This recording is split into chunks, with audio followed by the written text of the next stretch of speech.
Julio, yo creo que estamos de enhorabuena, no solo los pacientes, ¿no?, sino los que nos dedicamos a ver pacientes con insuficiencia cardíaca.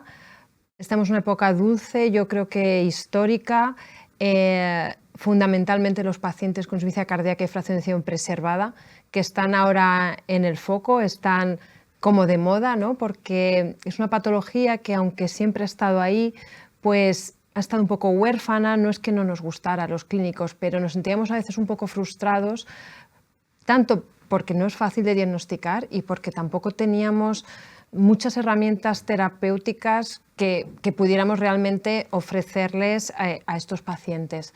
Entonces, esto ha cambiado. ¿Por qué crees que ha cambiado? ¿Cuál es tu opinión, tu punto de vista? ¿Por qué está en el foco la insuficiencia cardíaca con fracción de eyección preservada? Marta, la mitad de nuestros pacientes, y el hecho de que no tengamos estrategias terapéuticas validadas, consistentes, desanima mucho al profesional sanitario, ¿no?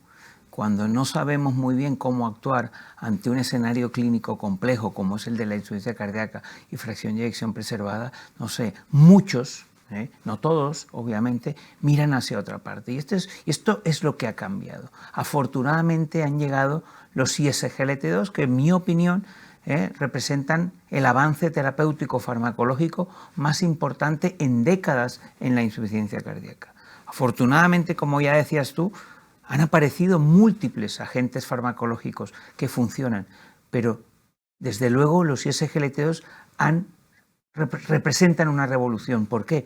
Porque funcionan en todo el espectro del síndrome de la insuficiencia cardíaca, a diferencia de grupos farmacológicos anteriores. Y esto es algo que hay que resaltar. Y llegados a este punto, lo que hay que hacer es trasladar los hallazgos de los estudios clínicos a lo que es la práctica clínica diaria.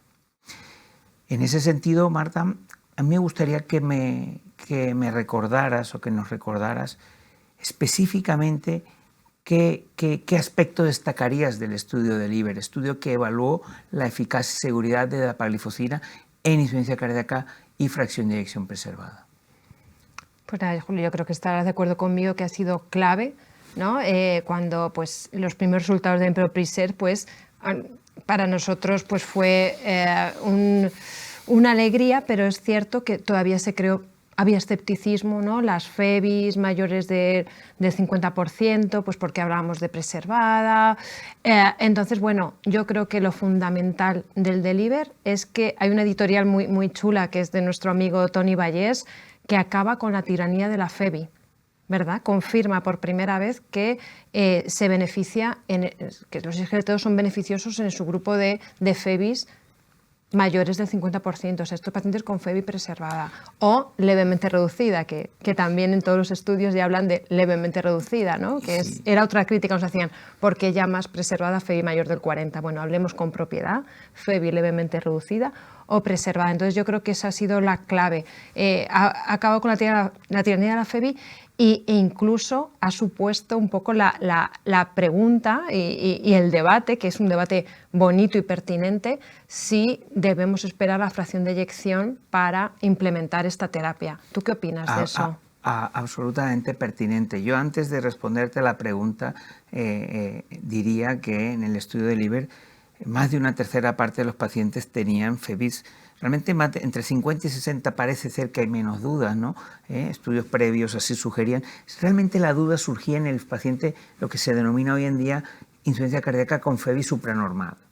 Ese paciente donde probablemente los resultados eran mucho menos sólidos, había más incertidumbre. El estudio de LIVER cambia totalmente, los resultados son sólidos también en estos pacientes, ¿no? Y me gustaría recalcar en ese sentido su estudio que se ha presentado recientemente en el Congreso Europeo la semana pasada en Praga, donde los mismos resultados en cuanto a calidad de vida, el mismo beneficio de dapagliflozina en cuanto a calidad de vida se observa a lo largo de todo el espectro de fracción de eyección, también en el sujeto con FEBI supranormal. O sea que estos son datos que refuerzan la utilidad de este fármaco en este segmento de sujetos. Y con respecto a la pregunta concreta que me hacías de si esperas la FEBI para ponerlo, ¿o qué harías? Hombre, yo hoy en día uno de los grandes problemas que tenemos, y probablemente coincidirás conmigo, es que estamos llegando tarde al diagnóstico, especialmente la FEBI preservada, estamos llegando tarde y desde luego cuando uno llega tarde, pues trata tarde. Y desgraciadamente en nuestro escenario, en nuestro país, gran parte de los primeros diagnósticos se hacen gracias a una hospitalización. Eso estamos haciendo mal. Yo hoy en día, cuando hay criterios clínicos, paciente con disnea y criterios clínicos elevados de riesgo de insuficiencia cardíaca con fracción de eyección preservada, y cualquier clínico lo puede tener, hacer la puntuación H2 HAF-PEF. Esa puntuación, con 6 puntos, Marta, tienes más de un 90% de riesgo de insuficiencia cardíaca. Yo con un sujeto con más de un 90% de riesgo de insuficiencia cardíaca y que tiene disnea, yo desde luego, antes de que el cardiólogo o el profesional sanitario confirme el diagnóstico, yo ya puedo proceder a implementar un fármaco que además de eficaz, recordemos que es seguro. Sí, yo creo... Yo he cambiado, yo tengo que reconocer que he cambiado porque era como, ¿no? Yo, la ortodoxa, ¿cómo no vamos a tener un eco? Pero sí que yo creo que desde además las sociedades científicas, los clínicos, tenemos que intentar implementar los péptidos, ¿no? Uno de los mayores criterios de que no se pudieron randomizar los pacientes de fallos de screening fueron que los péptidos no estaban elevados. Entonces, bueno, yo creo que es algo a lo que tenemos que dirigirnos. Y bueno, otra cosa que yo quería destacar del estudio de LIBER es que aborda dos grupos de poblaciones que no estaban representadas en estudios previos, que es la FEBI recuperada y un 10% de pacientes que estaban ingresados, ¿no? Que es unas situaciones, sobre todo a los pacientes ingresados, que pueden darnos el miedo de paciente vulnerable. Entonces, bueno, pues en estas dos poblaciones, pues la dapagliflozina confirmó su beneficio, ¿no? Entonces, y de hecho resaltar que de la FEBI recuperada es el primer fármaco que tenemos que demuestre su beneficio. Entonces yo creo que vamos ampliando un poco escenarios clínicos diversos, ¿no? Escenarios clínicos. Escenarios clínicos diversos donde vuelve y se confirma la eficacia del fármaco. Asistimos casi semanalmente en los últimos meses, Marta, a subestudios, una míriada de subestudios del DELIVER o del pool análisis de DAPA, HF, DELIVER. A mí, destácame 2 o 3 que te llenan. Eso es otra de las cosas, de repente salieron todos los subestudios, todos los grupos preespecificados, y yo creo que la eficacia ya viniendo como venía de la reducida, pues sabiendo un poco los mecanismos fisiopatológicos, lo dábamos ya por sentado, ¿no? O sea, dábamos por sentado, estábamos muy seguros de que íbamos a tener este beneficio. Pero luego estaba la otra cara de la moneda. Ese beneficio va a estar en los pacientes más frágiles. Entonces, a mí los que más me han gustado, porque a mí me gustan, bueno, a todos, dar seguridad a nuestros pacientes es el subestudio de fragilidad, más del 30% de fragilidad grado 3, tensiones bajas, menos de 120, y población mayor. O sea, más del 40% tenía más de 75 años. La NIJA 3, damos por sentado que pacientes de más riesgo van a tener mayor beneficio, pero no todos los fármacos han demostrado eso. Absolutamente. En todos estos subgrupos, aparte de que la dapagliflozina fue beneficiosa, los pacientes más frágiles, los pacientes con peor NIJA, esos pacientes fueron mejores, o sea, los resultados fueron mejores. Entonces, yo también, yo soy muy sincera, yo cuando veía a mi compañera muchas veces de interna pautarlo en pacientes añosos, nonagenarios, yo la miraba y decía, ostras, pero es que viene la evidencia a decirnos que es seguro que en los pacientes con tensiones menores de 120, en pacientes mayores, en pacientes frágiles, en pacientes con insuficiencia renal, el beneficio sigue siendo superior a placebo. Los eventos adversos son iguales en ambos grupos. Entonces, claro, a mí me ha dado mucho la tranquilidad de, barra libre, ¿no? Claro, no, excelente. Entonces, yo no sé si a ti te ha gustado también algún subanálisis en concreto. No, yo con respecto a los subanálisis, yo creo que coincido contigo, ¿no? En destacar estos 3. Hay como vuelvo y repito, hay un sinfín de metaanálisis que lo que muestran es un beneficio consistente, independientemente de los subgrupos que se han evaluado. A mí lo que me gustaría destacar es uno de los aspectos que se critica habitualmente en los estudios, no solamente el de Liver, ¿no? Que cuando se evalúa una molécula y no obtiene resultados positivos en cuanto a mortalidad cardiovascular, que es algo que siempre la gente lo mira, ¿no? Recordemos que el estudio de Liver incluyó en el compuesto la muerte cardiovascular y los ingresos por insuficiencia cardíaca y las descompensaciones en urgencias, ¿no? Recordemos que desde el punto de vista ortodoxo un estudio clínico está hecho para aceptar o rechazar la hipótesis nula, que es realmente está hecho para ese criterio de valoración, que fue el compuesto, ¿no? Desde luego, este estudio y sobre todo el seguimiento que tiene, no tiene la potencia para discernir con seguridad, ¿no?, qué ocurre con la mortalidad. Pero, desde luego, vemos cómo las curvas se van separando y en mi opinión lo único que falta es tiempo. Los estudios generalmente se hacen a 2-3 años de media. Probablemente para obtener resultados de reducción de muerte cardiovascular los vamos a obtener más a largo plazo, desde luego. Desafortunadamente nunca lo sabremos con certeza porque ese estudio es muy difícil que se haga, ¿no? Pero probablemente vemos cómo las curvas se separan. Y si tú reduces reingresos, reduces descompensaciones, mi pregunta es, ¿cómo no vas a reducir a largo plazo mortalidad? Desde luego, a mí me parece que es muy pertinente destacar este aspecto, que es muy difícil y el hecho de que un fármaco no demuestre reducir sustancialmente la mortalidad no implica que este no lo haga en realidad, ¿no? Esto es importante, ¿no?, destacar, ¿no? En ese sentido, Marta, a mí me gustaría que... ¿Qué otro aspecto en cuanto por ejemplo, a función renal, aquí en el delivery? Claro, ¿no? Nosotros no podemos no hablar de los endpoints renales, ¿no? Hay también otro, destacar que más del 50% de los pacientes tienen un filtrado menor de 60.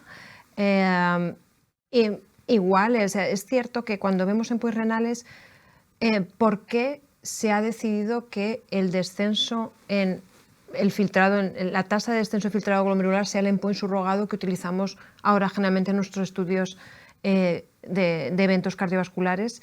Es porque que haya un evento renal es difícil, ¿no? O sea, es un evento renal, a lo mejor sucede en estos pacientes, un evento renal, quiero decir, duro, que disminuya el filtrado más de un 50%, que haya una muerte de causa renal o que el paciente vaya a diálisis. Entonces, en estos pacientes no es lo mismo en el paciente con enfermedad renal. De hecho, en paciente con enfermedad renal, los eventos renales fueron 6 veces mayores en el DAPA-CKD que en el de Liver, ¿no? Entonces, pues claramente disminuye, o sea, enlentece esa tasa de descenso de filtrado glomerular a pesar de ese dip inicial, y cuando hay los metaanálisis ya sí que vemos que los SGLT2 también, cuando tenemos mayor número de pacientes, sí que disminuyen endpoints renales duros. Entonces es que también lo vemos en nuestra práctica diaria. En nuestra práctica diaria lo que vemos es que al final el paciente que lo citas porque está polimedicado, a ver qué va a pasar con su filtrado, es que ves que se queda estable y probablemente mucho en parte ha sido por los SGLT2. Y nosotros que trabajamos con el nefrólogo mano a mano, pues están casi tan entusiasmados como nosotros o más. Sí, lo que está claro es que independientemente la categorización de un endpoint, que muchas veces es tirano, porque si solamente incluimos aquellos que deterioran más de un 50, el que deteriora un 40, ¿qué? Yeah. Claro, realmente es la tiranía esta de la dicotomización, pero lo que está claro con los SGLT2 y concreta y específicamente con dapagliflozina es que enlentecemos el deterioro del deterioro de la función renal. Y si tú enlenteces el deterioro de la función renal, disminuyes la microalbuminuria, disminuyes la proteinuria, es bastante plausible que vamos a conseguir endpoints renales, vuelvo y repito, como la mortalidad, a más largo plazo, ¿no? A más largo plazo, ¿no? Marta, llegados a este punto, después de esta excelente revisión de los aspectos más llamativos del ensayo del Liver y concretamente y más ampliamente de dapagliflozina en FI preservada, llegados a este punto, ¿qué, Marta? ¿Cómo hacemos para que este beneficio que se ha observado en ensayos clínicos se traslade a la población, se traslada a ese paciente del centro de salud, a ese paciente que va a urgencias, a ese paciente que ingresa en servicios de medicina interna, ese paciente que ingresa en servicios de nefro y de cardiología. ¿Cómo hacemos? Pues yo creo, Julio, que una de las cosas que hay que agradecer además a los SGLT2 es que han puesto un foco en mejorar esto, en mejorar tanto el diagnóstico como el proceso asistencial. Porque es que el diagnóstico de IC con fe preservada es que es difícil, por eso dices, hacer el eco sí, pero es que luego hacer un diagnóstico fino, pues no, hacer un eco que te diga pues no es fácil. Entonces, pues probablemente completamente de acuerdo en lo que tú dices, es que ya cuando ves al paciente ingresado es que son la mayoría, o sea, el paciente que diagnostiques en consulta es mucho más complicado. Entonces, yo creo que tenemos que probablemente identificar lo que has dicho tú antes, al paciente en riesgo, ¿no? Probablemente ahora ver el paciente con enfermedad renal, pues probablemente que nuestros compañeros nefrólogos empiecen también a preguntar aspectos específicos de insuficiencia cardíaca primaria, que utilicen más biomarcadores, que no desprecien esa disnea que ven en la persona probablemente obesa, ¿no? O sea, que haya como un poco un algoritmo diagnóstico incluso rápido del paciente que se presenta generalmente con disnea en las consultas de primaria. Yo creo que una gran parte de lo que tenemos que hacer es a nivel de concienciación, a nivel primaria, a nivel probablemente servicios de nefrología, a nivel nuestro de cardiólogo, desde luego también yo creo que probablemente tenemos que mejorar el proceso diagnóstico, acceder más al ecocardiograma y en casos concretos pues probablemente ofrecer pruebas más complejas. Lo que pasa es que es cierto que son fármacos al nivel que tenemos ahora de tan buen pronóstico que a lo mejor ser extremadamente fino de necesitar el eco de esfuerzo pues, o el cateterismo lo necesitaremos solo en un cierto grupo de pacientes. Ves que como empiecen a llegar nuevos fármacos que a lo mejor sí que tenemos que mejorar, pero lo que está claro es que falta el diagnóstico precoz y otra cosa, el paciente no sabe muy bien distinguir los síntomas de insuficiencia cardíaca. A lo mejor hace falta también una concienciación social de, ojo, que si usted empieza a hincharse los edemas, hincharse las piernas, igual no solo que tiene mal las venas, ¿no? Sí, no, obviamente coincido contigo. Yo, como mensaje final de esta conversación, algo práctico. Yo creo que esto lo van a ver muchos profesionales. Yo creo que el mensaje práctico, hay que incrementar la sensibilidad del diagnóstico precoz de la insuficiencia cardíaca en aquel sujeto con síntomas, que habitualmente es una disnea de esfuerzo, y que hay que incrementar esa sensibilidad en su grupo bastante específico. Está claro que la disnea es bastante poco específica, muy sensible poco específica, pero hay una población donde hay que fijarnos, estudiar al paciente un poco más. Resumo: obesos, paciente con fibrilación auricular, paciente diabético y paciente con enfermedad renal crónica. En esa población, cuando se busca activamente la insuficiencia cardíaca, la prevalencia es muy alta.